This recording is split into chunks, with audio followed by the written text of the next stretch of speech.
Good evening and welcome. And this evening, I'm delighted to welcome Nick Sharpe, who'll be talking about the Hillforts of Britain.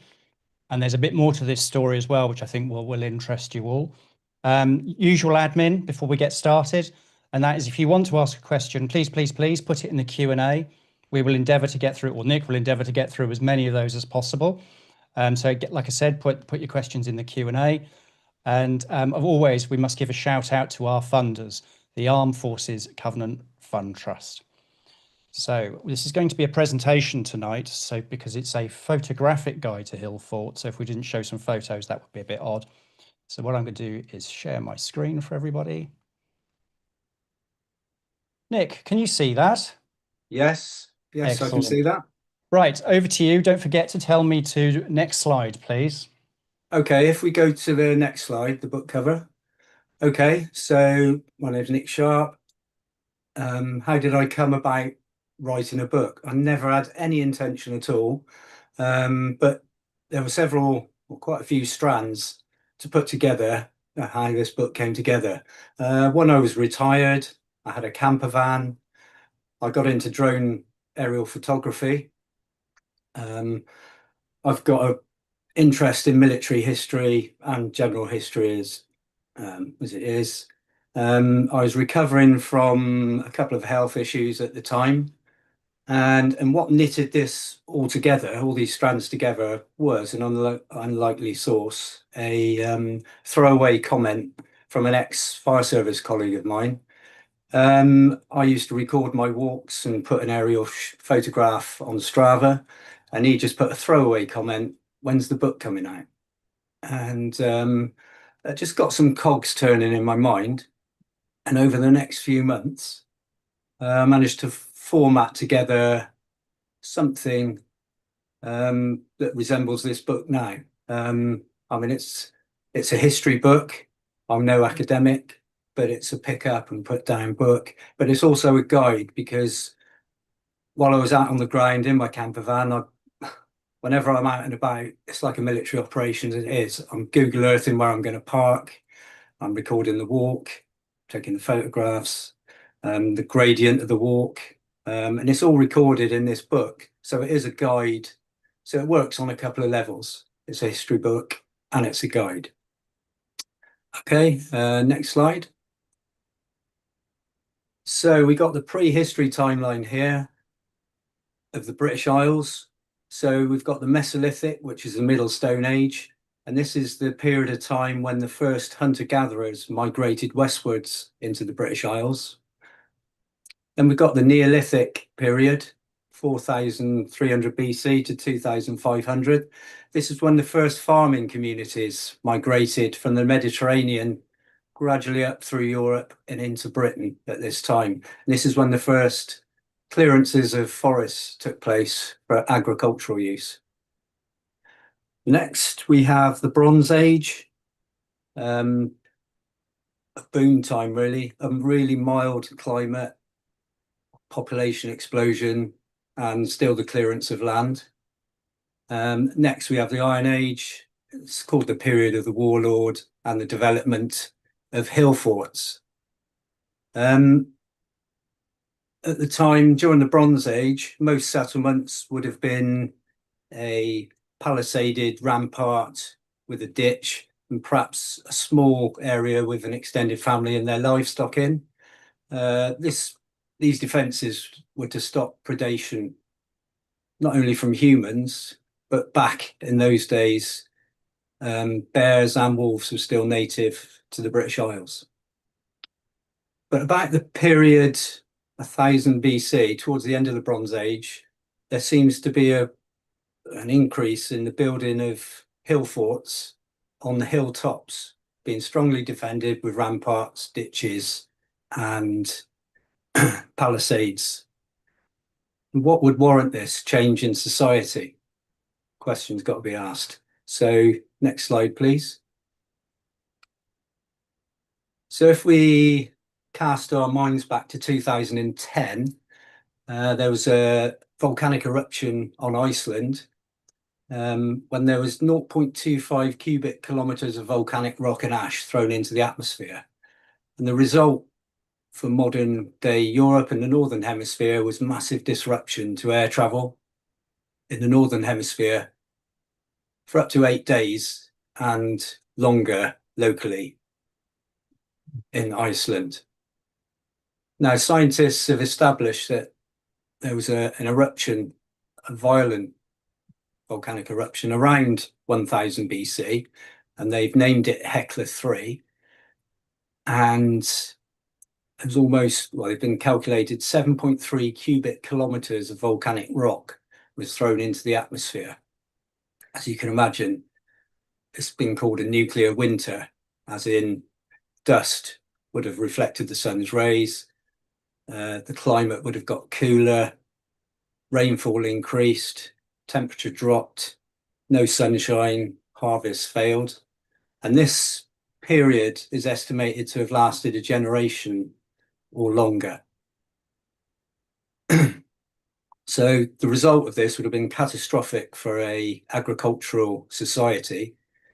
Say harvests would have failed, there would have been famine, disease, depopulation, and the upland areas of Britain that were previously farmed in the mild climates of the Bronze Age were now unviable. It seems viable agricultural land became very scarce, and tension and conflict arose over these territories. And some historians believe this is the reason for the rise or proliferation of major hill forts. People were, well, there's a rise of strong men, warlords, and there was also somewhere for the local population to take refuge in if and when there was tension and conflict between tribes and territories. Okay, next slide. So we're going to talk about now classifications and types of hill fort. This is a contour hill fort where the enclosing earthworks follow a chosen contour line around the top of a hill. In this case, we've got Brent Knoll down in Somerset. If ever you've travelled down the M5, south of Weston-super-Mare, heading south through the Mendips, between the Mendips and Bridgewater, you would see this lone hill on the right-hand side. This is Brent Knoll. Back in the Iron Age, Bronze Age times, the Somerset Levels was an impassable marsh of streams, tributaries, pools, and it was tidal as well. And this actually was an island, and the Romans actually christened it the Isle of Frogs. Okay, next slide. Okay, this is what we term a partial contour fort. And this is where the enclosing earthworks deviate from that chosen contour, generally to go downhill. And in this case, at Dolbury Warren, high up in the Mendip Hills in Somerset, there's a 30-metre difference between the eastern end of the hill fort to the western end. It's lying on an east-west ridge. It's got precipitous slopes north and south, and a single large rampart and ditch around the hill fort. Next slide, please. The next type of hill fort we got is a promontory hill fort. This is Wayne's Hill down near Clevedon in Somerset. And as you can see, it's protected on two sides by natural cliffs, and there's a single bank and ditch that runs across the access across the promontory above an incline. Next slide, please. This is another example of a promontory hill fort. And this is Walbury down near Weston-super-Mare. In fact, you can see the old pier at the end of the promontory and the town of Weston to the left-hand side, south side. What you have to imagine as well, back in Bronze and Iron Age times, these would have been totally treeless locations. It would have been grassland. And so that's what made these features stand out in the landscape so well. And what we have here is there were 7 stone ramparts cutting off the promontory from the rest of the ridge, with steep sides north and south. Next slide, please. The next example we have is a marsh fort. Now, when we talk about hill forts, it's a bit misleading. I tend to prefer the term defended enclosure, because obviously this one is not located on a hill. It's in the Thames Valley. It's in Oxfordshire, and if we look in the far distance, about 2 to 3 kilometres to the north would be the River Thames. And in the Bronze and Iron Age, this whole area would have been a marshy area. This hill fort is built on a tongue of gravel, bit of high ground, but no more than 3 or 4 metres above the surrounding countryside. Next slide, please. The next type of hill fort we have is a hill slope fort. So it doesn't occupy a hilltop or a valley floor, but the side of a hill. This is Conderton Camp. It's located on the south side of Bredon Hill, South Worcestershire, to the north of the town of Tewkesbury in Gloucestershire. And what we have here is a single bank and ditch. And one of the questions might be, where did people at these times get their water supplies? Well, this hill slope fort is actually located a few meters above a line of springs, so they would have had an ample supply of water for this one. And this hill fort, though it's only quite small in size compared with others, there's evidence of 10 hut circles which were in the enclosure, and over 140 stone-sided storage pits where grain and other foodstuffs would have been stored. So even though it's a small area, it's quite an active one. Next slide, please. This is another hill slope fort. This is called Knowlbury, and it's in Oxfordshire. Single bank with a filled-in ditch now. But this hill fort is actually on Jeremy Clarkson's Diddley Squat land. When I was there, I did take some photos, and I did take the liberty of, even though it's on private land, I do like to walk the ramparts. And I can imagine his reaction if he did catch me out on his land. But yeah, that's Knowlbury Hill Fort. Next. So a further classification and types of hill fort is by the number of enclosing earthworks. And this is what we term a univalent hill fort. This is Liddington, south of Swindon, and the M4 on the North Wessex Downs. Single bank with a ditch, and then the smaller sort of bank on the outside is termed a counterscarp, and it's where the spill from the ditch would have been dug out. Next slide, please. So this is what we term a bivalent hill fort. Double rampart and double ditch, though the outer ditch again is been filled in over time. So there's a larger inner bank, an inner ditch, an outer bank, and what would have been a outer ditch with a counter scarp as well. This is Barbury Castle, again south of Swindon on the North Wessex Downs, and it runs adjacent to the old Ridgeway, one of the oldest trackways in Britain. Next slide, please. This is what's termed a multi-valet hill fort, where there's more than two banks and ditches. This is Caradoc, one of my favourites actually, in South Shropshire.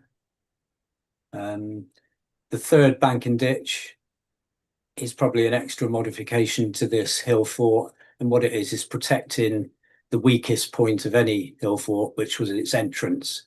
So it provides an angled entrance for easier defence for anyone defending this hill fort. Went up here on a lovely day. I was the only person up there, apart from two red kites who were buzzing my drone as I was flying it at that time. But yeah, real nice location. Next slide, please. So this book is about hill forts and the legacy of the Dobunni tribe.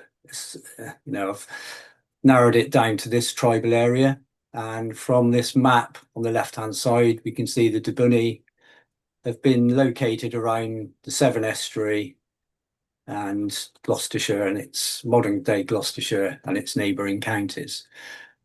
This map was drawn by a guy called Claudius Ptolemy, who was a Roman geographer, philosopher, mathematician, astrologer.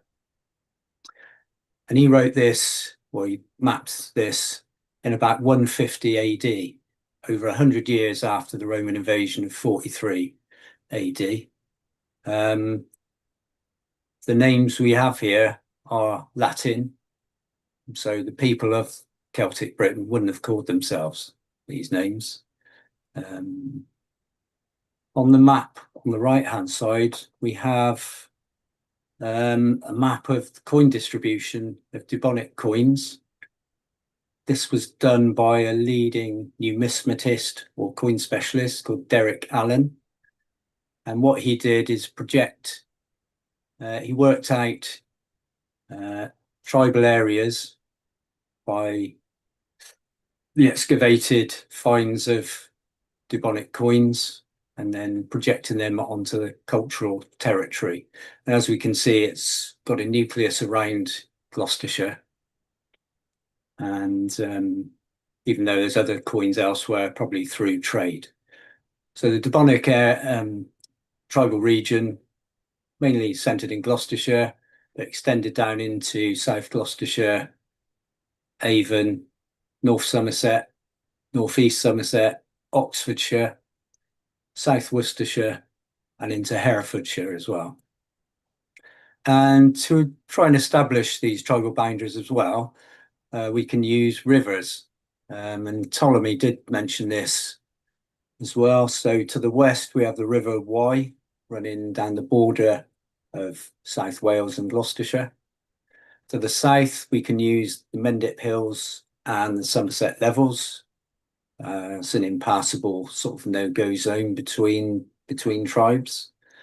Then we've got the rolling hills heading eastwards up into Wiltshire and Oxfordshire.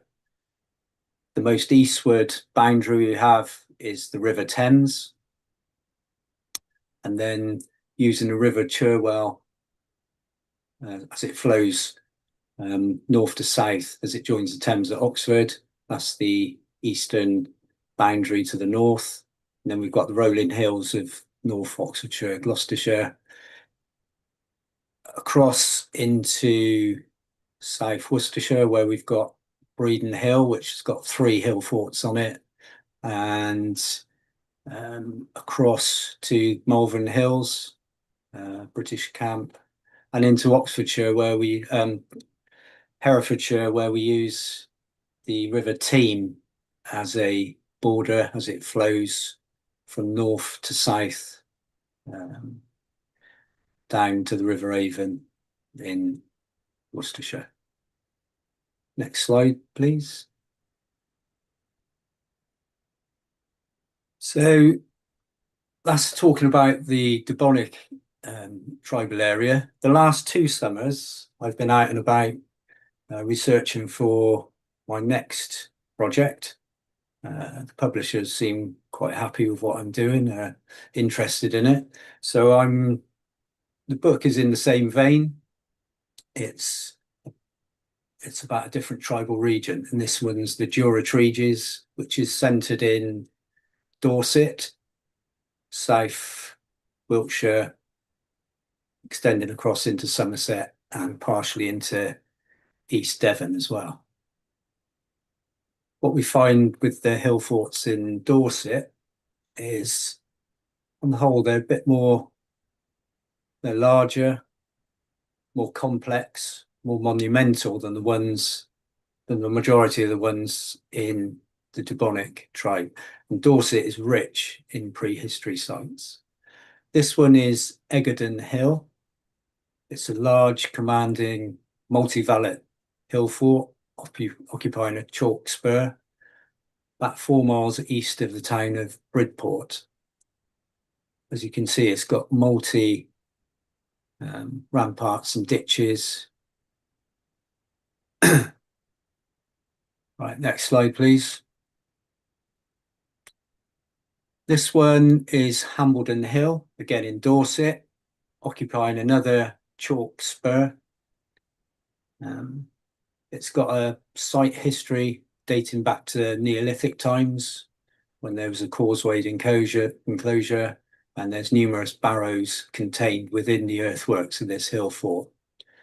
To the foreground, there's 2 massive blocking ramparts and ditches, cutting off the ridge from the spur from the rest of the hill fort. Next slide, please. So this is Hod Hill. It's located only about 2 miles from Hambledon Hill, so it's quite a concentration of hill forts, but we don't know whether they were always occupied at the same times or not. That information's yet to be discovered by archaeology and new techniques. But this one is a large partial contour fort, multi-valet as well. As you can see, a 3rd bank on this southeastern sector of the hill fort. It's got a large enclosed area of 220,000 square meters. And to the top right, we can see some other earthworks within the enclosure. So if we have the next slide, please. So this is actually a Roman fort built within the Iron Age hill fort. So what they've used is the ramparts and ditches on 2 sides, and then got their own Roman style forts and banks and ditches on the inside of the hill fort. Next slide, please. So this is a rather parched looking maiden castle. This was taken this summer. This is one of the largest and most complex hill forts in Europe. As you can see, multi banks and ditches, very complex entrances. It stands a couple of kilometres south of the county town of Dorchester. Absolutely monumental in size and scale. Okay, Steve, that's the slides, I believe. Yeah. Indeed it is. Let me just stop sharing. First of all, Nick, thank you for that. I have got some questions. And Okay. I promise not to talk about Old Winchester Hill all night. It doesn't feature in his book yet.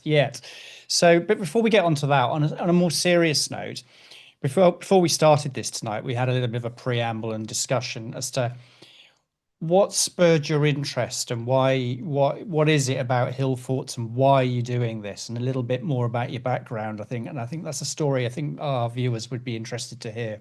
Yeah. So I've always had an interest in history, but I live in Stroud in Gloucestershire. And like I was saying to you, Steve, probably within 12, 15 miles, there's probably a good dozen Hillforts. And I was brought up as a kid, dog walking with the family around local Hillforts. And it's always been there in me. My interest is mainly military history through the eras. But when I was post post COVID and that, like I said, I had my camper van and I've been out checking out battlefields. I've been up to Yorkshire, Battle of Toten, Stamford Bridge with my drone, researching, walking the fields. That's what I like to do. Down to Hastings, did all that with the drone, alternative landing sites, things like that. But when it came to it, we're so rich in prehistory around where I am that, like I said, this throwaway comment of mine sort of concentrated my mind onto sites I'd already visited previously. And what I found out, they were all part of this Dobunni Tribe regional tribal area. So that just concentrated my mind to follow that on. And then the book was formatted from that. But like we said before, I've had a couple of health issues in the past, and my mental get up and go is if I want to do something, I just do it. I've had two scares, and mindset is, like I said, I've got permission from my other half as well, and off we go for a couple of days in the van, and I'll just get off and do stuff. And like I said, whenever I go away in my van, it's like a military operation. Everything's planned where I'm going to go, perhaps 3 or 4 locations a day where I'm going to park. It's all Google Earthed, and then everything's recorded post that for information reference to the next project. But you're still receiving treatment, aren't you? Would you want to just talk about that a little bit? Do you mind? Yeah. So 2018, I was still operationally serving as a firefighter, Gloucestershire Fire and Rescue, and I was diagnosed with a non-Hodgkin's lymphoma. No outward symptoms really, which is quite dangerous for this condition.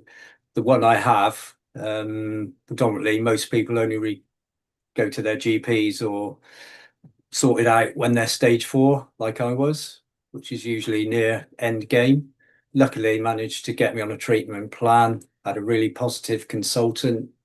And though he's told me the condition is incurable, he's promised me years of remission, which, I've taken on board. And that's why I just get up and do stuff, It's that Royal Marine mentality. Let's just get on and do stuff. Yeah. So that getting on and doing stuff, I'm guessing it helps you? Definitely. Because I can't So imagine living with that can't be easy. I wouldn't have. no, it's always in the back of your mind. And if there's any ache or lump or anything like that comes up, you're thinking straight away, it never leaves you. But yeah, the mindset is I'm a glass half full sort of guy, I guess. So I know if there is a lump comes up, I can phone my GP, they'll get me in straight away. And I know oncology will sort me out pretty soon. Absolutely fantastic, the NHS oncology wise. I did have a different experience. Post cancer treatment, I was having a maintenance chemotherapy and my immune system was shot to bits basically. And unfortunately, I went down with COVID and I spent 5.5 weeks in hospital with COVID, which I looking back was worse than having cancer personally. Wow. Absolutely hideous. Yeah, I didn't know if I was coming out. Whereas with cancer, everything was explained, though you felt rotten post chemotherapy and stuff, everything that you knew what to expect. With the COVID, I didn't. I came out 3.5 stone lighter in a wheelchair, couldn't walk more than 10 paces. But then I think my powers of recovery pretty good. Within a couple of months, I was back riding my push bike again and doing stuff. So, it's you get setbacks, um, but you just sort of crack on. Mm. Yeah, Wow, all power to you. So, as we were talking about earlier, is I think you've demonstrated, the value when you've got a lot going on in your life of sort of throwing yourself into something, and yeah, you've obviously had an interest and really sort of, as I say, throwing yourself into it and then distracting yourself, I suppose. That's a yeah. different. Oh, definitely. With this, it's what I love is just going off in my van with my dogs and researching, photographing, especially in the summer months. It's the best job I think it's the best job in the world. I'm quite happy with my own company, got my dogs as company, and we go off walking and we're taking photographs, researching. I like to visualize landscapes as well, as they may have looked Mm. 3,000 years ago. It's all part of my thing. I love to walk the ramparts, get an atmosphere for the place. Uh, yeah, it's all part of it. I absolutely enjoy it, love it. Mm. Yeah. You can really tell as well. You kind of quite animated when you talk about it. I mean that in a good way.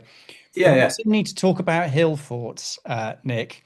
Um, yeah, and the one thing that struck me about, apart from the sort of sheer diversity of all these hill forts, which I guess has got a lot to do with the topology of the terrain, but I think it's the landscape was incredibly different. I think when you talk about the amount of there would have been a fair degree of climate change as a result of the volcano, wouldn't there? And I think, yeah, definitely. I Yeah, mean, I think you said there would be a lot more rain. So I guess the whole country was a lot wetter in terms of standing water.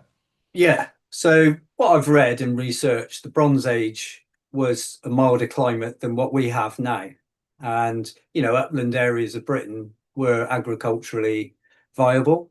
But then in the period of, it must have been weeks and months, this ash cloud coming across Britain. And suddenly, to these people, it would have been as if the gods had let them down. These are ancient people with ancient beliefs. And you can just imagine how society would have reacted to it. It's just absolutely catastrophic for them, especially when they're relying on harvests, livestock. Um, yes, and so if we're looking at the landscape, yeah, rivers, there'd have been a lot more flooding. Um, Settlements that were originally by rivers might have had to change and move upland. The whole sense of society seems to have changed and become a lot more defensive in posture. And say that. Yeah. Though opinions vary with historians, but I think it's a general theme that post this time there was a definite change in society, and like I said, hill forts became more common, strongly better defended, and society had fragmented. And there was a rise of strongmen, warlords. Um, yes, So would they have been used to defend resources to maintain the clan or families that live within these hill forts, do you think? yeah, I think so. I mean, there is a big debate as to whether hill forts were permanently occupied or not. Hmm. And I tend to think that they weren't. Perhaps the aristocracy at the time may have lived within the confines of them, but the main population would have been out working fields, eking out a living, and the hill forts were used as a place of refuge Mm. if there was a time of conflict or there was a threat. Um, Also, as time went on, a lot of these hill forts were used as trading centres as well, not purely for defence. They were statements of wealth and dominance to warlords and chieftains, but they would have been centres of, trade, industry, metalworking, leatherworking, as well as livestock pens as well. There's a whole host of uses for them. To say they're purely defensive, um, initially they may have been, but in years and cent, I mean, we're looking at 700 years plus, the Iron Age itself. Hillforts were abandoned, remodified, reoccupied, abandoned again for various reasons. May have been famine, plague, threat of war. Um, So the when you one were near talking me, about I the should have put a ones in, slide up. sorry, Gone. I'm just thinking when you were talking about the ones in Dorset that were like 2 miles apart, I think you said they were really, really Yeah, close. So they probably weren't in use or might not have been in use at the same time. no, no, that's right. We don't know. There's evidence to say there was hut circles and all the rest of it there, but time-wise, we just don't know how that is between the hill forts. They may well have been. I mean, there seems a high degree of hill forts within um, Dorset itself. There's a lot of information we don't know. You know, when the Romans did invade and subjugate the people of the Jura initially years ago, the theme was there was a lot of sieges, Maiden Castle, there was a siege, and the Roman legions laid siege to it. Same with Hod Hill. Um, and there's evidence of ballista arrowheads at Hod Hill that have been found. And initially, people thought it was there was a battle there, a defense of the hill fort.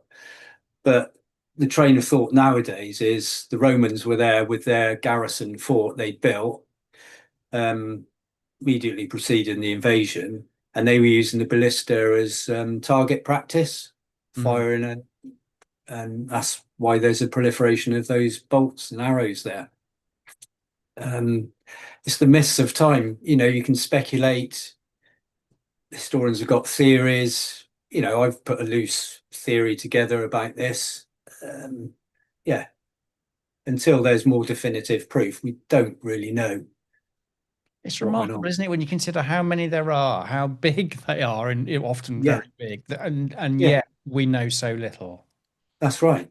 Have they Yeah, have they all? I think someone's asking this question actually. Margaret, are there any plans for excavations on any of these to find out more particularly now dating things seem more possible? I think so. Is yeah, archaeology an ongoing thing with hill forts? yeah, definitely. And there is a big project, the Jura project going on down in Dorset, where they are excavating hill forts and settlements, and just trying to build a bigger, more accurate picture of what went on 2 or 3 thousand years ago. But it's difficult. But there are new techniques like light resonance and things like that, Mm. where soil samples can be excavated, and the last time they were exposed to the sun and that sort of thing is the latest techniques. So from that, we might learn more about potentially when they were occupied, perhaps giving us rough dates when. Mm. Yeah. Cool. Ron asks, very interesting talk. That's not a question, that's a statement. He said, very interesting Yeah. talk. So that's good to hear. You've not Yeah. mentioned anything about how the people made the banks or ditches, etc., and perhaps how long something like this might take. I mean, I don't know. Well, yeah. It's another big So question, isn't it? yeah, so I do finish the book with a statement saying, please remember all these were built by hand, basically. So stone antler tools, but you look at the size and scale of Maiden Castle, and though what you've got to visualize as well, a lot of these forts may have started as a univalent fort, so a single bank and ditch, which would have the man hours. There have been calculations about this. I don't put it in the book, but there are calculations about how many man hours it takes to dig, a bank and a ditch, and it's thousands and thousands. And you think population of Britain at this time wasn't massive. Towards the end of the Bronze Age, it was probably looking about 500,000 people in the UK, well, in Britain. But they were concentrated in certain areas. And Celtic culture as well was a slave owning culture. So Right. there is that element to it as well. So there would be bands of people working. But Maiden Castle, extensive, monumental, massive ramparts and ditches. Got a history dating back to Neolithic and probably before that. So we're looking probably 1,000, 1,500 years of initial construction, then modifications, extra banks and ditches added to make it a more complex entrance. But yeah, it's mind-blowing really that these are all dug by hand. Mm. So were some of these made in the Stone Age, and then, as you've said, developed? So Well, how many? some histories date back to the Neolithic. Like I said, the Mesolithic were more hunter-gatherers. So it's estimated, there's no more than 1,200 people roaming the countryside 9,000 years ago. Yeah. Up into the the Neolithic age, and then the first farmers moved in, pushed the hunter-gatherers to the extremities of Britain, to the west coast and the islands and stuff. Yeah, so yeah. What was the question again? No, it was just we were talking about the person hours, man hours, probably, and you talked about slave culture, and I then asked you about how far some of these forts go back time wise, because it Yes, seems like they're not just. No, so they date back, a lot of them, to the Neolithic times. So there was a thing called, or a structure called a causewayed enclosure, which was a predominantly round enclosure with a bank and a ditch, but with numerous entrances into them. But these weren't occupied to live in or anything like that. These were used for rituals and festivals. So they were there to honor the ancestors. So at certain times of the year, there would be festivals, and it's all part of that Stone Age, Stonehenge type incarnation. You've got Avebury just north of Stonehenge, which is a similar Neolithic setup, and it's all about rituals and the ancestors and feasting. And it wasn't until the Bronze Age where the farmers, probably to protect themselves and their animals, like I said, would have a palisaded bank and ditch just to protect, their livestock as well as themselves. Mm. And it just moved on from there. So causewayed enclosures to small settlements with banks, ditches, and palisades, to the Iron Age, where we've got these fully developed defensive hilltops, which become pictures of dominance and wealth to warlords and strongmen of those times. So a more militarized society then, I guess. I think so. I think the Iron Age was a lot more turbulent. Bronze Age, there was probably regional tribal battles over land and things like that. That's human nature. But I think the Iron Age post Hekla 3 as well, where this tension over land and viable agricultural land seems to have created this more turbulent period. Yeah. So when the area, I can't remember the name of the tribe, I'm afraid. So, but would they be connected, do you think, in the sense, would they have collaborated together, or would they have been just smaller units doing their own thing? Would there have been some sort of leadership Well, capital? I just about kind of thinking about the yes. civilization aspects of it all. So the Dobunni, which is the Gloucestershire, west of England tribe, their tribal capital was at Bagenden, which is just north of modern day Cirencester. And that wasn't a hill fort. It's termed an oppida, which is Latin for walled town. And I have visited there, and there's existing banks and ditches around the whole area. And it was an extensive area, about 810,000 square meters, extensive population centre, trade, commerce, metalworking, leatherworking. Towards the end of the Iron Age, the peoples, especially southeast England, the tribes there, were influenced by what was going on in Roman Gaul.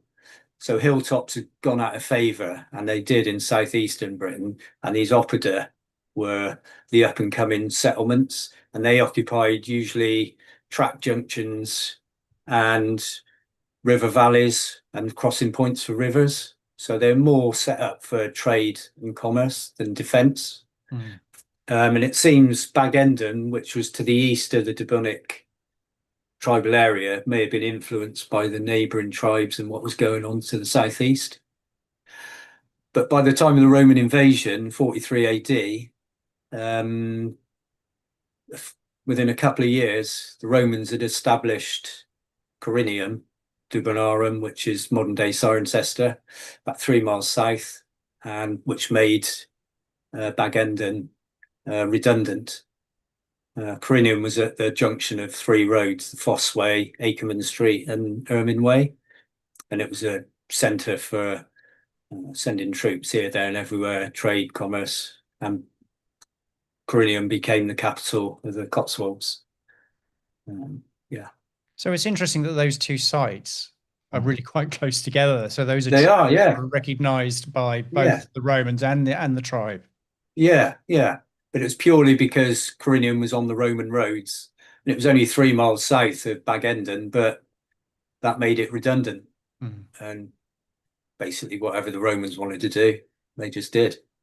I guess they could, couldn't they? So I think what the picture you're painting for me is, is that it's a more advanced. The Iron Age time was a more advanced culture. You sort of just, in my ignorant imagination, you just imagine sort of small groups of people having nothing to do with anybody else for fear of being, run through with a sword or what. Yeah. It seems to be a very different picture that you're painting there. Yeah, I mean, we have these tribal areas, like I've mentioned, the Dobunni and the Jura Treges. These people migrated from Gaul, modern day France and Belgium, between 1300 BC and 800 BC. So it was around the time of Hecla III, and perhaps because of climatic change where they were living previously, they'd moved to Britain. And they say by 700 BC, 50% of the population of southern Britain, not the north, had a gene marker from these people from Gaul. And we've got the tribal names, the Belgae, which obviously suggests where they were coming from, just to the east of the Jura Treges. So there might have been regional conflict between them, but the Jura Treges themselves didn't really consider themselves one people. They were like a loose confederation of settlements under this banner of Jura Treges. Yeah. Do we know a lot of that from the Romans then? Because they didn't write this down, did they? In the No. So that's another I should have mentioned in the prehistory preamble. The reason it's called prehistory, there is no written word before 43 AD. Celtic culture was purely an oral culture, so myths, stories of ancestors, poems would have all been passed down word mouth to mouth via the hearth fire and the mead hall. And it wasn't until 43 AD with the bureaucracy of Rome when things started to be recorded and they brought their historians over. I mean, the first British name, or one of the first British names we know about, was a guy called Cassivelaunus, who was the leader of the British resistance against Julius Caesar's brief incursions into Britain in 55 and 54 BC. Before that, we don't know any names. And then in the intervening years between 54 BC and 43, 97 years, especially in the southeast, a lot of the tribes were influenced by what was going on across the Channel. The aristocracy imported luxury goods. They got a taste for wine. They may have dressed a bit in the Roman fashion, but also coinage followed the Roman fashion as well. So instead of what would have been old coins with horses and just chariots on, they may have had the head of the chieftain, but they had his name on there as well. And this is the Roman fashion.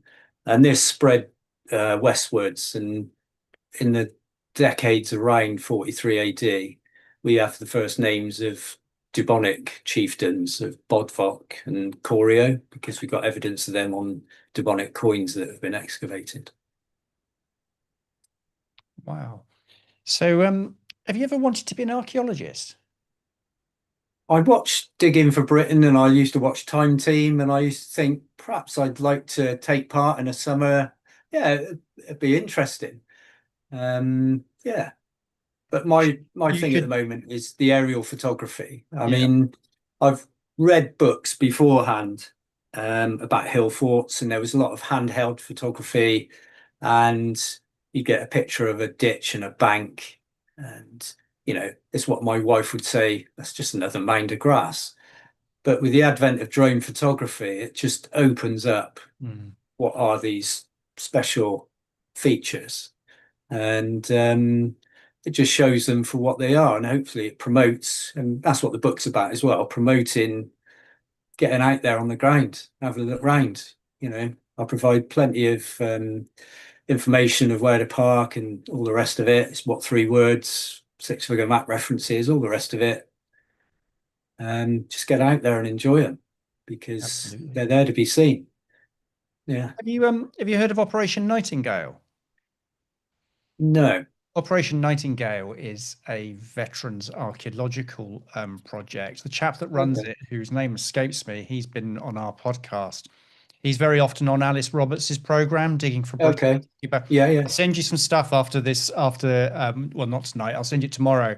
You might be Okay. interested in, I don't know, I'm sure they need drone photography as well. I can't imagine they don't. I mean, it all helps, doesn't it? Yeah, yeah, definitely. Cool. Janice says, where was the Hecla 3 volcanic eruption? It was on Iceland. Again, That's they're as far both as on I ice. know. Yes, yeah. So that's as far as the research I've read about. But obviously, within days, with the right correct wind direction, that ash cloud could have spread south, and that was it.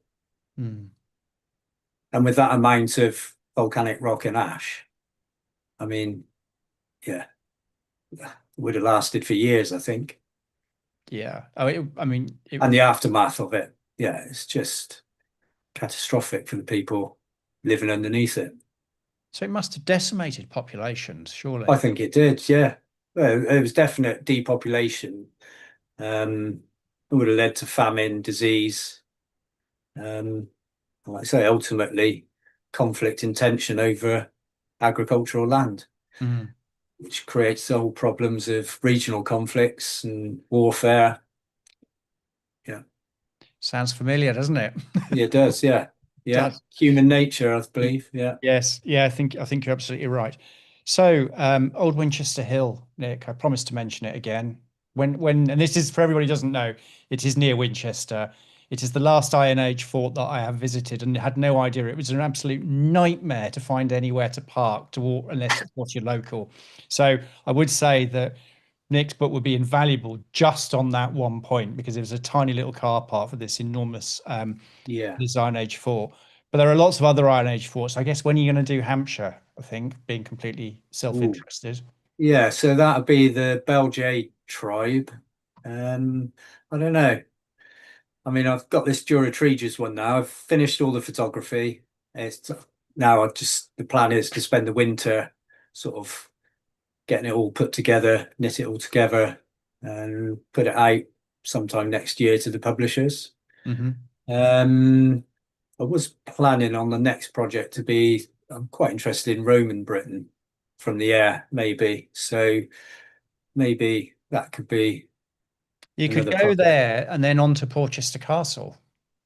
Yeah, no, I've got some great photos of Portchester and the Saxon shore forts. Yeah, really intrigued with all that sort of stuff. Well, if you do come down to Portchester, give me a shout. 'Cause obviously, it's literally just at the top of Portsmouth Yes, Harbour. So, yes, which is where we're based. Um, Richard, yes, Kevin, thank you very much for saying this. The organisation Nick needs to get in touch with, which is Operation Nightingale, is yeah. I think it's Breaking Ground Heritage. I think the chap Richard Osgood runs Operation Nightingale as well, Kevin. So maybe quite likely he's involved in lots of different things. But his book, Okay. I say his book, it was a compendium of all the digs they'd done, was absolutely fascinating, actually. So Okay. Yeah. I think there's a lot to be said for archaeology about, I mean, Oh, definitely. getting a Yeah. bit dirty, isn't it, really? And Yeah. I having mean, fun.